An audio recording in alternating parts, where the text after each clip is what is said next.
മച്ചാമരം ഇന്ന് എൻ്റെ അച്ഛൻ്റെ അമ്മേനും പിറന്നാളാണ് കേട്ടോ. അപ്പോൾ അമ്മ അറിയാണ്ട് അമ്മയ്ക്കുള്ള ഫസ്റ്റ് സർപ്രൈസ് ആയിട്ട് നമ്മൾ പോകുന്നു. കേക്ക് കണ്ടപ്പോൾ തന്നെ അമ്മയുടെ കിളി ആദ്യം പറന്നു പോയിട്ടാ.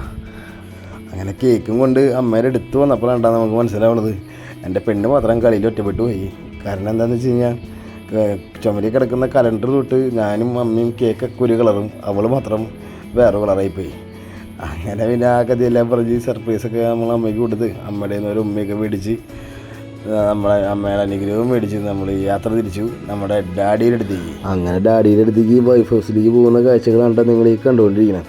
ഇനി നമുക്ക് ഡാഡിക്ക് ഒരു കേക്ക് മേടിക്കണം. അതിനുവേണ്ടി നമ്മൾ നല്ലൊരു ബേക്കറിയിലൊക്കെ കയറി കേക്കൊക്കെ പർച്ചേസ് ചെയ്ത് നമ്മൾ നേരെ വീട്ടിലേക്ക് തിരിക്കുകയാണ്. അച്ഛന് സർപ്രൈസ് കൊടുക്കാന്ന് പറഞ്ഞാൽ ഭയങ്കര ബുദ്ധിമുട്ടാണ്. ആളെങ്ങനെ എന്നെ കണ്ടുപിടിക്കും. പക്ഷേ നമ്മളെ ചിന്തകളൊക്കെ അടിച്ച് പൊളിച്ച് കളഞ്ഞ് നമ്മുടെ ആ ഒരു സൂപ്പർ സർപ്രൈസ് നമ്മൾ കൊടുത്തു.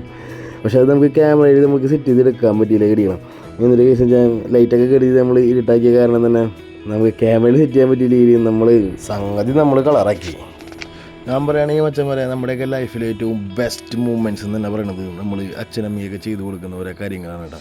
അവരൊന്നും നമ്മളിതൊന്നും പ്രതീക്ഷിച്ചിട്ടില്ല. നമ്മളൊക്കെ പക്ഷേ അവർക്ക് വേണ്ടി ഒരു ചെറിയ കാര്യം ചെയ്യുമ്പോൾ തന്നെ അവരുടെ കണ്ണിലും അവരുടെ മുഖത്ത് വരുന്ന ആ ഒരു സന്തോഷം കാണുമ്പോൾ തന്നെ നമ്മുടെ മനസ്സറിയും. അതൊരു നമുക്ക് കിട്ടുന്ന വല്ലാത്തൊരു പോസിറ്റീവ് എനർജി തന്നെയാണ്. അത് നമുക്ക് പറഞ്ഞറിയിക്കാൻ പറ്റില്ല. അങ്ങനെ നമ്മുടെ മമ്മീനെയും ഡാഡീനെയും ഉഷാറാക്കി നമ്മൾ നേരെ അഡാട്ട് വീട്ടിൽ നിന്ന് പൂമല വീട്ടിലേക്ക് പോകേണ്ട മച്ചമരാൻ. അപ്പോൾ നമ്മുടെ വീഡിയോ കണ്ട എല്ലാവർക്കും ഇഷ്ടപ്പെട്ട് കഴിഞ്ഞാൽ ലൈക്ക് ചെയ്യുക, ഷെയറും ചെയ്യുക, സബ്സ്ക്രൈബും ചെയ്യുക. ഓക്കെ.